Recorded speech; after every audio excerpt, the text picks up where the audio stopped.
Selamat pagi dan salam sejahtera. Hari ini saya akan membentangkan topik kami mengenai kesejahteraan pelajar di sekolah berasrama dengan fokus kepada isu buli lisan dalam kalangan pelajar. Dalam kajian ini, kami memberi tumpuan kepada isu kesejahteraan pelajar di sekolah, terutamanya dalam persekitaran sekolah berasrama. Pelajar bukan sahaja perlu berkembang dari segi akademik, tetapi juga dari segi jasmani, emosi, rohani dan intelektual yang sering dirujuk sebagai konsep Jerry. Keseimbangan ini penting untuk membentuk pelajar yang berakhlak, berempati dan bertanggungjawab. Namun begitu, kehidupan di asrama juga boleh membawa pelbagai cabaran. Pelajar datang daripada latar belakang dan personaliti yang berbeza dan perbezaan ini kadang-kala boleh menimbulkan konflik atau salah faham dalam kalangan rakan sebaya. Salah satu isu yang semakin membimbangkan ialah buli lisan, iaitu penggunaan kata-kata yang menghina, memperlekeh atau memberi tekanan kepada pelajar lain. Walaupun tidak meninggalkan kesan fizikal, buli lisan boleh memberi kesan emosi yang mendalam serta menjejaskan keyakinan diri dan prestasi pelajar.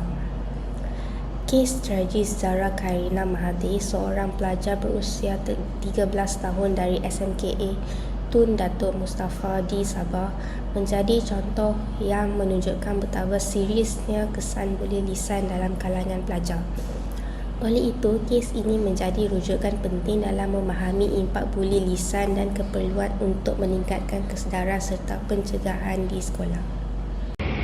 Seterusnya saya akan menerangkan kajian kes sebenar berkaitan buli lisan di sekolah berasrama.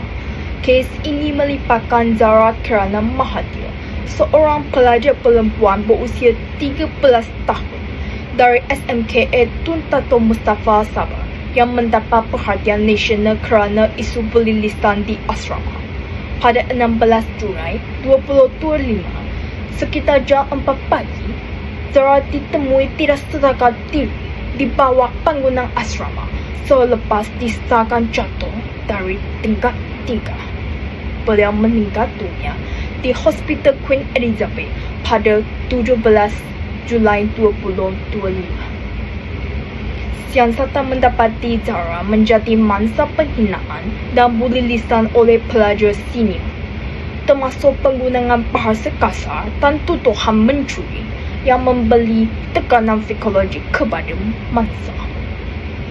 Seramai 150 saksi telah dirangka keterangannya dan 5 remaja ditawar di Mahkamah Kanak-kanak. Kes ini turut dibentangkan di Parlimen dan menjadi salah satu kes penting yang meningkatkan kesedaran mengenai keseriusan buli lisan di sekolah.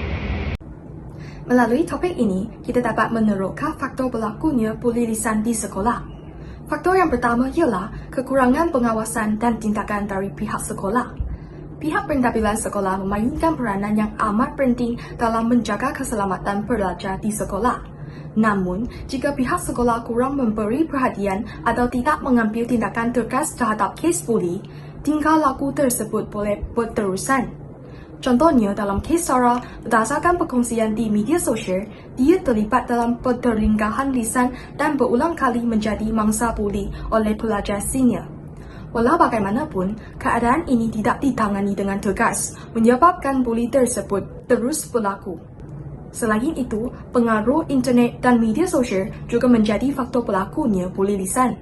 Konflik yang berlaku di sekolah boleh merebak ke internet dan media sosial. Sebagai contohnya, seseorang mungkin diejek di sekolah dan kemudian terus diserang melalui media sosial. Keadaan ini menyebabkan mangsa mengalami tekanan yang berterusan. Tambahan pula, terdapat juga salah tangkapan bahawa buli hanya berlaku dalam kalangan lelaki sahaja. Sebenarnya, perempuan juga boleh terlibat dalam tingkah laku buli tersebut. Kes Zara menunjukkan bahawa jika pembulian oleh pelajar perempuan diabaikan, kes seperti ini mungkin tidak dilaporkan atau tidak ditangani dengan serius. Jelas bahawa berdasarkan kes pembulian Zara, masyarakat sering gagal memahami betapa seriusnya pembulian lisan, menjadikan situasi itu biasa dan menamakannya sebagai gurau tidak berbahaya. Sebab mengapa ramai orang memandang ringan keseriusan pembulian lisan ialah kerana ia tidak melibatkan unsur kebangnasan fizikal seperti menumbuk seorang. Sebaliknya, pembulian lisan bergantung pada kata-kata seperti penghinaan, panggilan nama, penyebaran komen atau kabar angin yang menyakitkan dan penghinaan untuk membuli mangsa. Dan kerana buli lisan tidak meninggalkan kecederaan fizikal, ia sering dibaikkan. Dalam kes buli Zara, dinyatakan bahawa Zara dituduh mencuri RM300 dan kad bank dari seorang sahabat baik malam sebelum kejatuhannya. Tuduhan yang tidak berasa itu mungkin telah mengakibatkan satu pertelingkahan di mana 5 orang remaja didakwa menggunakan bahasa kesat terhadap Zara. Selepas kejadian itu, Azari, seorang guru Zara, menyatakan kami hanya mengetahui tentang pembulian itu selepas ibu mangsa memuat naik mengenai perkara itu di TikTok. Ini menunjukkan bahawa pembulian lisan harus dianggap sama serius seperti pembulian fizikal. Seterusnya, saya akan menerangkan tentang kesan buli lisan terhadap mangsa dan juga masyarakat. Yang pertama sekali ialah kesan emosi dan mental kepada mangsa. Buli lisan boleh memberi kesan yang sangat mendalam kepada emosi dan kesihatan mental seseorang. Mangsa isu buli sering terpaksa berhadapan dengan ejekan dan juga kata-kata yang menyakitkan secara berulang kali. Contohnya, dalam kes Zara, dia mengalami tekanan emosi yang berterusan. Dalam buku hariannya, Zara menulis bahawa dia sering berasa sedih, takut dan hilang keyakinan pada diri sendirinya. Tekanan emosi yang berpanjangan ini boleh menjejaskan pembelajaran serta kesejahteraan hidup mangsa. Mangsa juga akan merasa rendah diri dan suka untuk berkomunikasi dengan orang lain. Selain itu, buli lisan juga meningkatkan kesedaran kepada masyarakat. Kes yang menimpa Zara telah membuka mata masyarakat tentang betapa seriusnya masalah buli ini, terutamanya buli lisan yang sering dianggap perkara kecil. Peristiwa ini meningkatkan kesedaran masyarakat tentang kesan negatif buli terhadap kesihatan mental mangsa dan juga kepentingan mewujudkan persekitaran sosial yang lebih prihatin dan sihat. Oleh itu, pendidikan anti-buli di sekolah kini semakin diberi perhatian oleh masyarakat. Kes Zara Khairina ini boleh dikaitkan dengan bab 1, iaitu pengenalan kepada falsafah. Dalam bab ini, kita belajar bahawa falsafah membantu manusia berfikir secara rasional, mencari kebenaran dan memahami isu yang berlaku dalam masyarakat. Contohnya, melalui pemikiran ahli falsafah Yunani, Socrates. Socrates menekankan bahawa manusia perlu menggunakan akal fikiran untuk mencari kebenaran dan bertindak berdasarkan nilai moral yang baik. Jika dikaitkan dengan kes ini, perbuatan buli dan gangguan yang berlaku menunjukkan kegagalan individu untuk menggunakan pertimbangan moral serta empati terhadap orang lain. Selain itu, kes ini juga boleh dikaitkan dengan falsafah rukun negara, khususnya prinsip kesopanan dan kesusilaan. Prinsip ini menekankan sikap hormat menghormati dan menjaga tingkah laku dalam masyarakat. Namun, dalam kes ini, nilai tersebut jelas telah dilanggar. Oleh itu, melalui pemikiran falsafah seperti yang diajar dalam bab 1 serta penghayatan prinsip rukun negara, masyarakat dapat belajar untuk lebih menghormati antara satu sama lain dan membentuk masyarakat yang lebih beretika dan harmoni.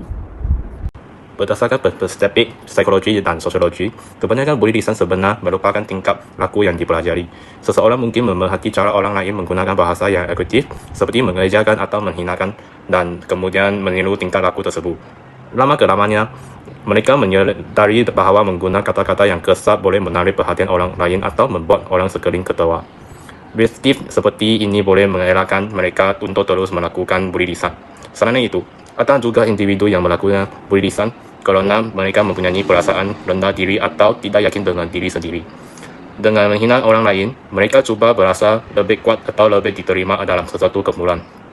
Sebagai contoh, seorang pelajar mungkin mengejak lupa atau kelemahan rakan di hadapan kawan-kawan. Apabila orang lain tertawa, pelaku buli akan merasakan bahawa tingkah laku ini diterima.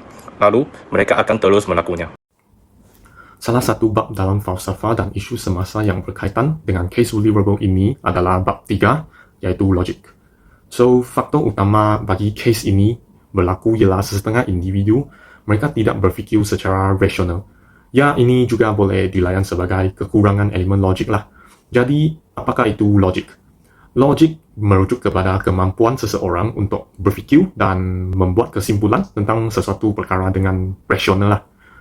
Okay, so, individu tersebut, mereka tidak membuat keputusan berdasarkan penaklukan logik yaitu logical reasoning lah. Kerana mereka suka mengabaikan fakta dan suka bertindak dan membuat penilaian berdasarkan emosi sendiri yang tak baik, negatif ataupun sebelah peribadi, yaitu bias terhadap mangsa. Sebagai contohnya, pembuli mereka mungkin suka menghina orang lain berdasarkan mereka punya latar belakang. Contohnya mangsa dari keluarga yang miskin mungkin dihinakan. Bukan itu sahaja, kepribadian mangsa, ya contohnya seseorang mungkin tak ada penampilan yang menarikkan, mereka mungkin akan dihinakan. Ya, so pembuli akan bully mereka lah. Jadi ini huraian dari bab 3 logik. Seterusnya, saya akan membentangkan bahagian kesimpulan bagi kajian kes ini. Secara kesimpulannya, buli lisan bukan perkara kecil atau sekadar gurau. Kes Dara Khairina Mahathir menunjukkan bahawa kata-kata yang menghina boleh memberi kesan yang sangat serius terhadap emosi dan mental mangsa. Walaupun tiada kecederaan fizikal, mangsa masih boleh mengalami kesedihan, ketakutan serta kehilangan keyakinan diri. Berdasarkan konsep insan, manusia bukan sahaja mempunyai akal tetapi juga emosi yang perlu dijaga dan dihormati. Tingkah laku agresif seperti buli lisan menunjukkan kegagalan individu mengawal emosi serta kurangnya nilai kemanusiaan dalam interaksi sosial. Kajian ini juga menunjukkan bahawa isu buli bukan sekadar masalah disiplin, tetapi berkait rapat dengan kesejahteraan mental dan persekitaran sosial yang mempengaruhi tingkah laku seseorang. Oleh itu, semua pihak seperti sekolah, ibu bapa dan masyarakat perlu memainkan peranan dalam membentuk kesedaran emosi dan nilai moral bagi mencegah tingkah laku agresif. Dengan mengamalkan nilai rasionaliti dan kemanusiaan seperti yang ditekankan dalam falsafah, persekitaran sekolah dapat menjadi tempat mat dan harmoni untuk semua pelajar. Sekian, terima kasih.